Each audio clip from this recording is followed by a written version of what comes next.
Welcome to the Networking with Michelle podcast, the show dedicated on providing you the how-tos of marketing and networking strategies. Here we believe in the Jim Rohn quote, success is nothing more than a few simple disciplines practiced every day. Hey everyone, welcome to the Networking with Michelle show. I'm your host, Michelle Gomez. Hope you had a great weekend. I had an exciting weekend. About to tell you all about it right now. But my weekend actually started on Thursday, and I was very fortunate to attend the Miller Lite Tap the Future live pitch, also known as a business competition, headlining Daymond John, yes, the man himself, ABC Shark Tank, Mr. FUBU, Mr. Power of Broke was in the building. Oh my God, I can't tell you what this means to me, because I've been following Daymond John, FUBU from the beginning, right? I'm not even going to tell you my memories, but literally just watching that brand before we knew it was a brand, right? Watching that company, this clothing, this urban apparel line start, LL Cool J, LL Cool J, with the, one pant, legs rolled up and doing his thing. And so it was truly a humbling honor to meet Mr. Daymond John. And last year he had his book signing and it was just too much chaos, so I left. And I was like, man, I really should have stayed and got that picture, only for a year and a half later for me to actually bumping shoulders with him.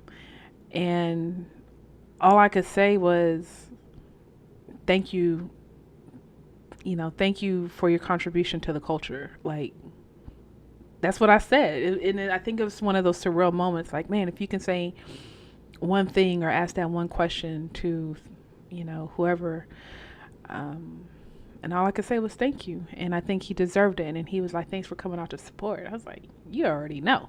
But all right. So this is not the Daymond John show, but just very, very grateful. I was blessed with the opportunity through the Houston African American bloggers for us to do a media interview. I'm going to share a snippet of that interview with you in a few minutes. But before I get to that, another major shout out, Miller Lite, Steve Canal. He's over the community affairs. He created this pitch competition, and just like, how can Miller Lite increase their brand awareness, impact the community, and what better way than reaching out to small businesses? And this has been going on, at least here in Houston, for the past 5 years. And I want to go ahead and read some information to you about the Miller Lite Tap the Future competition, because even though it just left Houston, and yes, they have a few more cities to go, I'm hoping that if I share this with you now, this is something that you can look forward to next year, right? You can get your finances in order. You can get your pitch in order and feel encouraged to do the Miller Lite Tap the Future competition next year, or so many other business competitions, whether it's local or on a national scale, because the money's out there. And one of the best things about the Miller Lite Tap the Future competition, straight up funding. There's no equity. I know we all love Shark Tank, and you got to give up a certain percentage of your business to get a shark, right? Whether that's a national shark like Daymond John, or even a local investor, right? You always got to give up equity. And one of the best things about a business competition, that cash is for you, right? And whether it's seed money or an injection, all of it, 100% of it is for you and your business. So let me tell you, the Miller Lite Tap the Future competition. Miller Lite Tap the Future Live Pitch Tour returns to Houston for the 5th consecutive year. 5 semifinalists will have the chance to pitch their business to the sharpest business minds in the country, including the lead judge, Daymond John from Shark Tank. The semifinalists with the best business plan will receive $20,000 and an advance to the national finals to compete against other regional finalists for a grand prize of $100,000. Man, who can say no to that? Who can say no to that? So before I get into the finalist, I had a chance to interview four or five of the judges, and it was a group interview. So first, of course, we had Daymond John there. We have Steve Canal from Miller Lite. We had Angelica Garcia Dunn. She's the president and CEO of AIM Global Logistics, based here in Houston. Let me tell you something. I've heard this woman speak 2 to 3 times, and she is absolutely killing the game. When you're talking about woman of color in a male-dominated industry, she needs to be top of mind, okay? And then we also had Stephen and Cam of bellhops.com. They call themselves the Uber, I cannot talk today, the Uber for moving companies, who are also, I think, 2015 winners of this Miller Lite pitch competition. And they gave some pretty good insight on how this money took their business to another level. And then we have lifestyle brand manager Ken Burns. So those were the judges. Ken Burns was actually the host, but those were the individuals that I had the chance to interview. So you'll be hearing from them in a moment. As far as the semifinalist, we had Lithic Nutrition, a cricket-based food company based in Colorado. Yes, I said it. Cricket-based food company. Cat Spring Yupon from Cat Springs, Texas. Heard it's somewhere between here and Austin. They have roasted farm fresh Yopon tea. And let me tell you, this tea is amazing. She was so kind to pass out samples, and it is delicious. Okay. We have Rec Changes, African-American company based in San Antonio, Texas. Absolutely love their story. It's a mobile app that connects users with trainers and coaches who are college student athletes. It's a husband and wife couple. They're both athletes. I think they both received college scholarships to play football. The husband played football. The wife played basketball. And the wife actually went on to play in the WNBA. So that was awesome, right?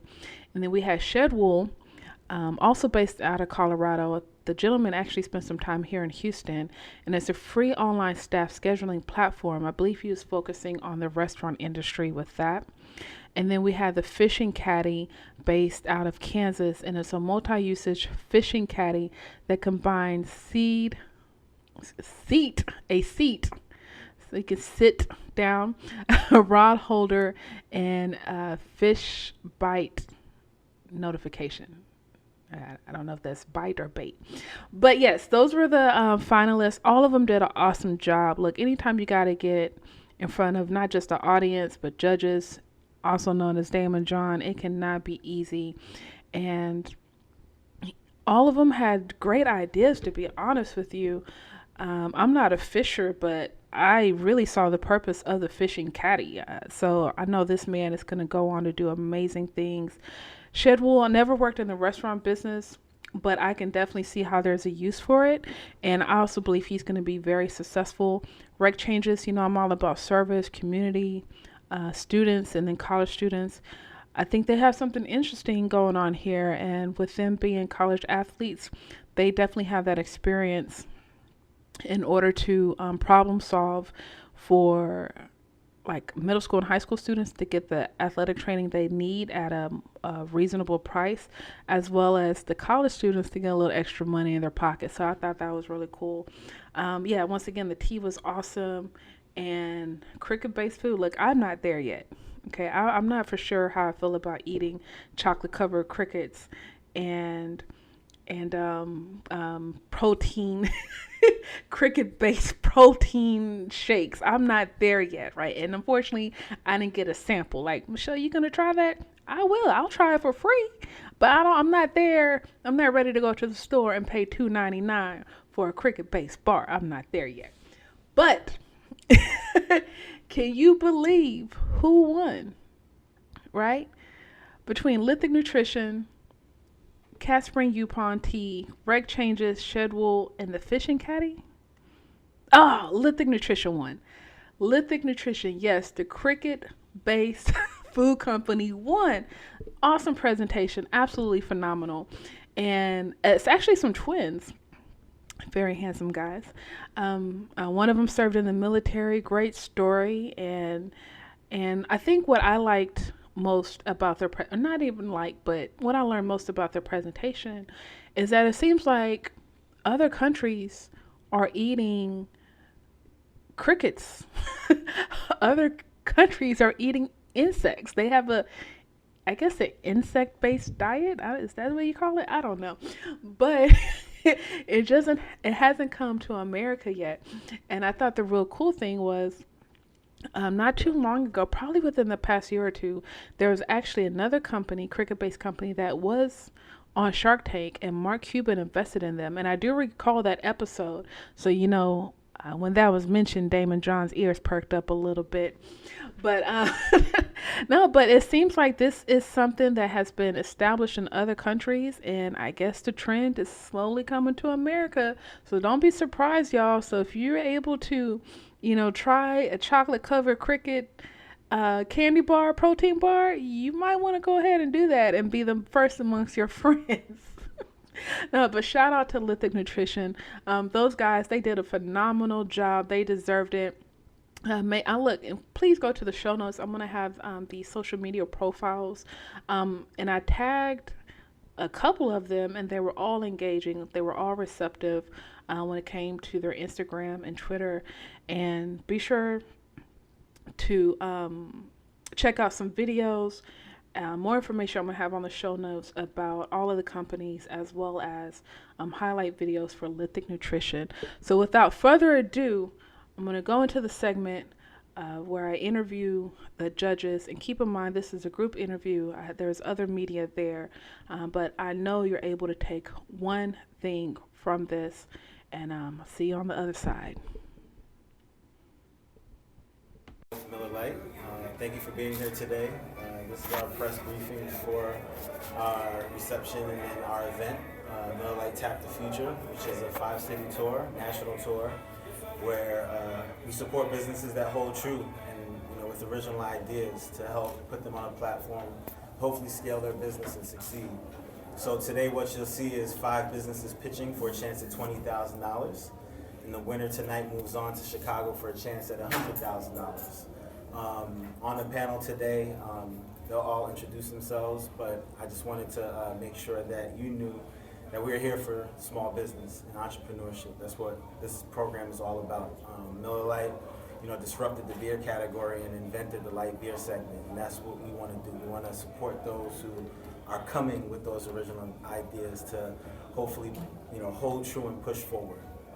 And in turn, helps our country, hopefully help create new jobs. So again, I'm Steve Canal, and then we'll go down to the end, all introduce ourselves as well. And before we do that, if you have a question, just raise your hand, tell us who you are, your name, what publication or where you're from, and then ask your question. Cool? Cool. All right. Great. Thank you, Steve. My name is Cam Duty, like Howdy Doody. Howdy, Doody. Yeah. I'm the co-founder of Bellhops Moving. We're, easiest way to think about it is like the Uber for moving. So we're tech-enabled moving company operating in 23 cities now. We were the 2014 Miller Lite Tap the Future Grand Prize winner. And super excited to be back to judge the competition tonight. I'm Daymond John, panelist and investor on ABC Shark Tank, founder and CEO of FUBU, and this is my 5th year on the Miller Lite Tap the Future tour, and I'm very happy to be back. Kenny Burns, the lifestyle specialist. I am the host of Miller Lite Tap the Future. It's been my 5th year, and enjoyed every minute of it. And what I enjoyed most is that Miller Lite does not take any of the company's equity to give back, and that's an amazing thing. Angelica Garcia, the owner of AIM Global Logistics. We do trucking, ocean, air, rail, and warehousing worldwide. We're based here in Katy and offices in Mexico with agents worldwide. And this is my 2nd year here, and I'm blessed to be here, and I just love to see just, being blessed to be a blessing, but also being able to see how, others can actually inspire us as well as business owners. So it's just exciting to see all the innovation and what's happening out there with our youth and business owners. Kyle Miller, I am also with Bellhops. We're sitting separate from each other right now. But I'm the communications director, so I'm over all of communications for us nationally in our 23 cities. And I also am a co-owner in a fitness facility startup in Chattanooga, Tennessee. The dream is real. So we'll open it up from some questions. If you have some questions, just raise your hand, and again, let us know who you are and where you're from. We'll get it rolling. I have a question. My name is Bernetta with the Houston African American Bloggers Association, and my question is, why do you think that small business owners don't go out for competitions like this? And I know that comes off different, but there are a lot of business owners who are afraid to pitch in competitions like this. Why do you think they are afraid? Well, it's super scary. I don't think there's anything worse than a scripted onstage pitch, especially like a 5-minute pitch or a 10-minute pitch. A 45-minute pitch is a lot easier because you can just kind of wing a lot of it. But it's really tough, and it's super scary. And the only way you can, the only way to calm those nerves is just to do it, which I think is a good motivational line for any aspiring entrepreneur. There's never really a good time to start a company. There's never really a good time to have a kid. By the way, Steve's having his first child soon. Sorry, every time I hear baby, it's true. And yeah, so I'd say I would just encourage you. It's not easy for anybody. You just gotta get up there and do it. If anybody's scared to get some money, that means they don't want nothing. It's okay to be scared, as in I'm nervous, but if you're secure with your business and know your business and know that it can make an impact, there's no reason you should not enter yourself into that competition, especially when it's like the Miller Lite Tap the Future competition, because they don't take a piece of your company.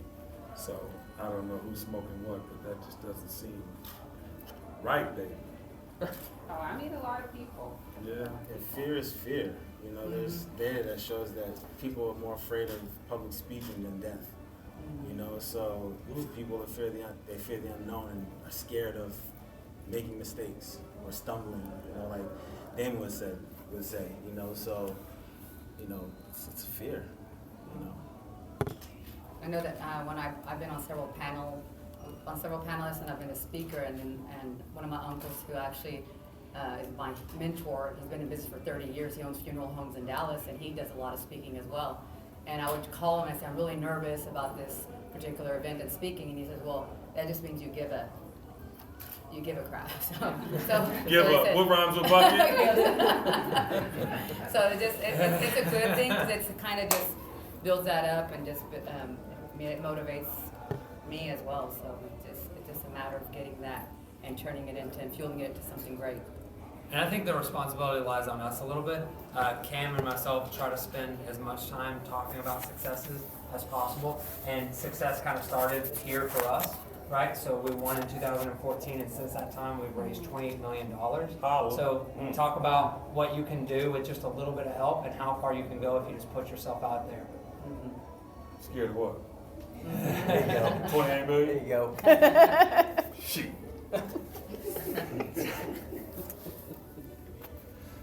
That is kind of scary though. It is. You raise $20 million and you're like, I oh, wish man. I was, but I'd be knocking at y'all door. Excuse me. Bellhops. We'll take back that. Can I get that? Can I get that? And you guys had the bigger pie. No, yeah. Well, Yeah, you guys had the nice pie. I'm not gonna talk about yeah. People get killed over $20 million. So that's quite a that's pressure. it. Okay. No murders. Not Netflix.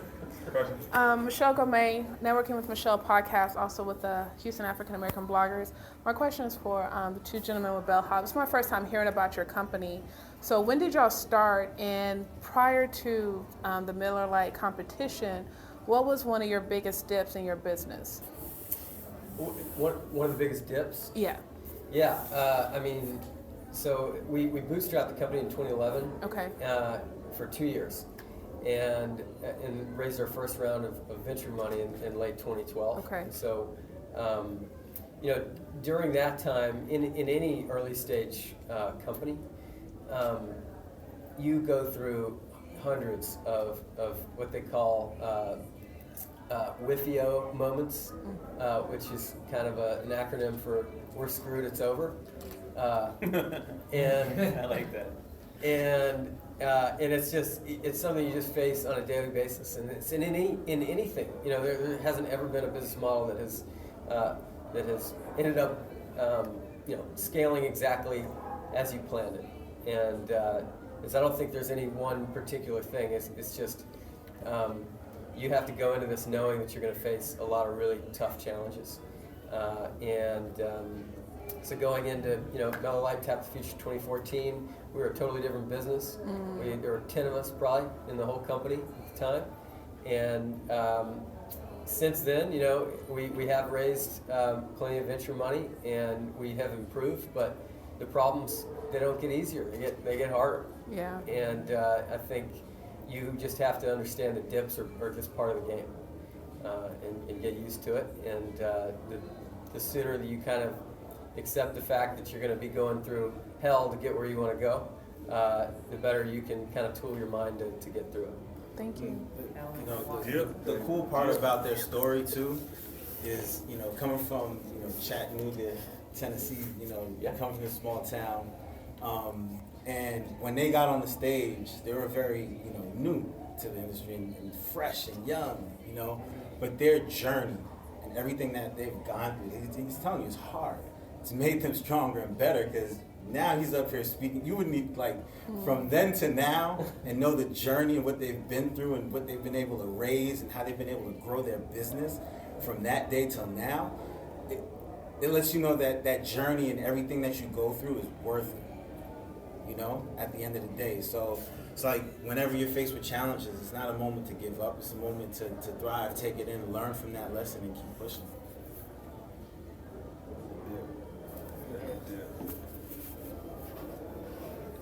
Next question.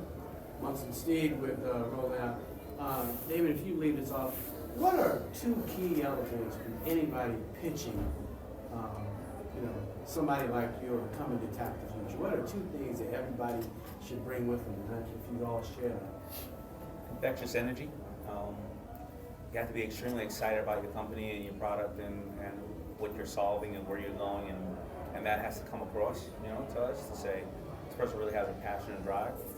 And it's hard to say two because there's probably about 4 or 5. But the other thing would be knowing your numbers, your business, and telling your story in a way that we feel that you've made the mistakes, you've learned from them. Even after you learn from them, you still have the passion. You found other ways to figure this thing out, and that you're not going to stop. You're gonna move forward, and you are not looking at other people as a crutch or anything else besides somebody who's going to share part of your journey. You want to make us feel like we're lucky we're listening to you. Like Gooder from Atlanta. Yeah, I was going to say. Yeah, oh like my God. the winner in Atlanta. Yeah, I'd say, totally to piggyback on what Daymond said, the winner in Atlanta knew their business. It was just so clear that entrepreneur knew her business better than anyone else up on that stage. Right. And it wasn't just that. She didn't just know everything. You could just tell. That girl was a killer. You were watching a superstar. Yep. You were watching it, no matter what, we're going to see her somewhere in big lights. She is very passionate about it. I know Jasmine. Yeah. But all of the contest Contestants. all the contestants were about service. Every last company that pitched was about a service on how they could help. And that would be another thing I'd say. It's amazing when you can make money and also help people at the same time. So salute all the entries this year. The majority of them have been service businesses. Yeah, it's good to see that people are focused on winning with purpose. It's not just, I'm going to make this money and move on vacation. It's winning with purpose. How can I give back to a cause and make sure my community is good? But to answer your question, for every competition, I always tell the contestants in the room to make sure you have fun at the end of the day. You need to get on stage, have fun, have energy. All the businesses that have moved on and won all had energy and fun on stage, So that's an important piece. And story format. If you can tell a story and give that journey of your business, you lock people in. They want to know more. Yes. I love hearing about how companies and businesses have started, how, my story, I started my business with a $500 credit card, single mom. So I love hearing the stories and the passion behind it and the why and your whys. But I'm also, in agreement about building a great business for a greater purpose. So it's not about just the revenues, but it's about, employing others, and it's about giving back to the community. So, and 10% of our profits does go back to mission work. So ministries and so forth, not just globally, but locally as well. I have a question for you. What's your advice when it comes to women of color that enter into male-dominated industries, such as yourself? Definitely in trucking, it's and in the logistics industry, it's very male-dominated. But I've learned from a very young age, because I'm in a family with just a bunch of boys. And my grandpa just told me, very young, you put your pants on the same way you do, of course, it's Spanish. Poner los pantalones así, igual que ellos. So it's just going in there and showing what you're made of. I think that a woman can contribute and can actually bring something else to the table as well. I think, multitask and multi-service and being able to go and just bring that extra touch that maybe a male in my industry wouldn't be able to bring. So. Thank you. And I like to speak on women too. Empowering others. Well, no, I think it's your innate ability, that compassionate, that mechanism you have that some men just, aren't capable of expressing, and that, holds true in many businesses. And I've heard Oprah say it. I've heard many of the great women say it. So, salute to the compassion and the love. I always say about women, I think that I think entrepreneurship is easy. Comparison to being a mother that brings a life into the world, right? I always say that I don't care what book you read, you're not going to be able to take that book and raise a child off that book. You're going to figure things out. Things are going to happen, and for every child, it's going to be different. That's what entrepreneurship is. Right? Women do it all day. They've been doing it from the beginning of time. So I think that, listen, I tried to stay home with my kids for 1 week at a time. I wanted to kill myself. I don't know how my wife did it. So anyway, I think that being a mother is by far 10 times harder than being an entrepreneur. What are your tips or suggestions for people who are new and they might not have they don't have big numbers they don't have big numbers to show you during a pitch competition? What can someone like that do to not be discouraged from pitching if they don't have big numbers? Big numbers aren't important, because what it is numbers are important because it's proof of concept. They don't need to be big numbers. So I always say that if somebody said they sold $50 worth of stuff, and I remember the person did say, can I get on Shark Tank? I want $50 worth of sales. And I said, yeah, if the product was $1 and you opened up your trunk outside the mall and you sold 50 of them in an hour, Proof of concept. that's proof of concept. That means we're going to take that and open a store in every mall in every city and every country. End of the day, Starbucks does 1 million $4 transactions a day. Right, so it's never about this massive amount of money you've made. I actually like smaller deals like that because I think that there's a lot more room to play and develop the product or percentages to maybe give away for whether it's charities and other things. I love small companies that have proof of concept. People have actually participated in this contest with no real numbers or. It's about the ideas. It's about the ideas. Again, it's about holding true and original ideas, and being able to scale your business. I think if that girl in Atlanta pitched an idea that didn't have any traction, she still would have won last night. I mean, she had a very good business model. Yeah, she didn't have huge numbers. Yeah. But she had worked out all the logistics though, and showed where it can go, and now she was ready to scale. Yeah, she had the answers. She had the answers. Yep. She had the answers. She was not playing. And I'm gonna tell you one thing: if these people got the answers, you got somebody backstage with a microphone that's cheering them on, so it just ramps it up. I tell you. Any more questions? I do. Okay. As far as small business is concerned, what trend do you see happening over the next 5 years? Do you see more companies like yours where you are disrupting and innovating within a company, or do you see something completely new coming? I don't see companies giving away anything for free. I just don't think the mentality is there, so that's why I give so many props to Miller Lite. But I'm sure there's been some knockoffs. Steve Canal, has there been a couple knockoffs of your genius idea? Of course. I'm seeing a lot of, just innovation technology. I mean, I think the next, the apps and what they're doing is great as well. Just technology innovation. I know that right now I'm working with Amazon, and I know that they asked me, hey, can you help, or do you have access to drones?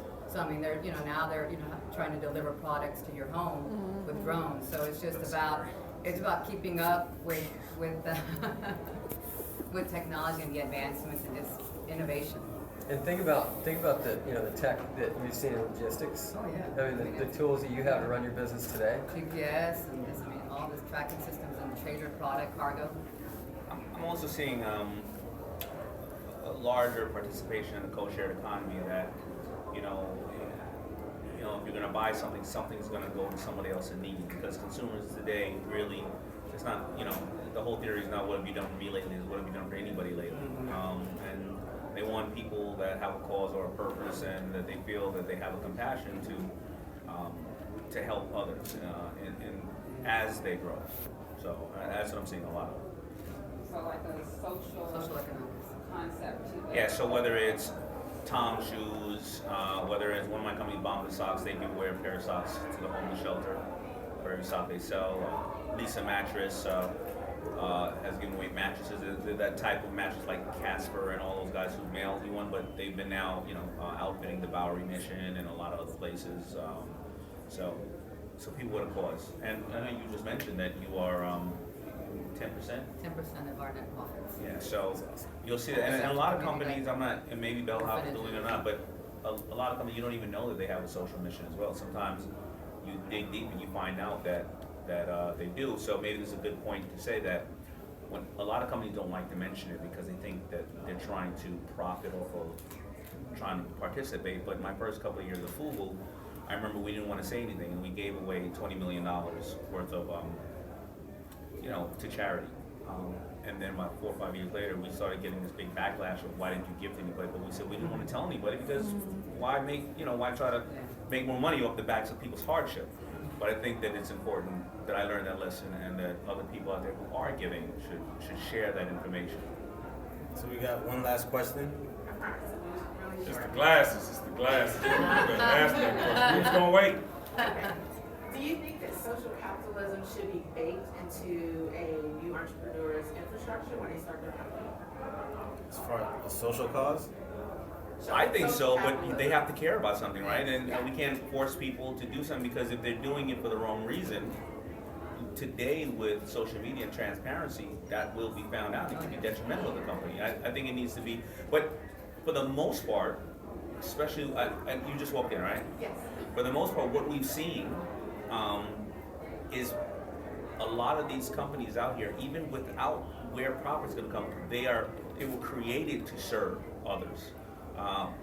I've been around the world, and most of the companies that I have seen have been created to serve. That has been their mission. And then if they make money, then they're really going to help people. So. It needs to be authentic to who you are and what your business is. If it's not like this, like you said, especially now, people will call bullshit on your business in a second. Bullshit! And and I want to just make one more comment about that. A lot of times people out there are only thinking about entrepreneurship, but you could be an entrepreneur and do the same. Steve came up with this program 5 years ago, and he works in a big system. But as thinking as an entrepreneur within a system, he got everybody around them to believe in this theory that you know what, these people are supporting Miller, and Miller's going to support them, and then Miller's going to, in return, make more jobs out there. So you can think like an entrepreneur in my business. Every single one of my employees have the ability to do a project with us, or even not with us, and so they can help advance and help other people. So people should learn from that who work in companies. Don't just sit in your cubicle, you know, issuing out millions of dollars for a whole bunch of other stuff and not trying to help, you know. Thank you. So, thank you for being here today. We greatly appreciate it. I hope you enjoyed the event. This is for you to enjoy. It's not just sitting back and watching. You know, support the people on stage. Daymond's gonna do a Q&A during the show. Kenny Burns is hilarious. Our judges are top notch, you know, within their industry, so they're gonna be giving back a lot of support. And at the end of the day, again, Miller Lite's here to support, you know, original ideas who hold true. You know, we're here to support our community, the people who support us. Miller Lite rooted in Texas and Fort Worth, you know, so it's giving back, you know, because without small business, there is no America, and that's why we're here to support. All right? So thank you. Hey everyone, so I hope you are able to catch some nuggets from that Q&A session right there. I do apologize for any volume or static. You know, this is not a regular episode where I'm in a controlled environment, but still a valuable interview, a valuable show nonetheless. Remember, I believe in you. A personal connection leads to an influential network. Thanks for networking with Michelle.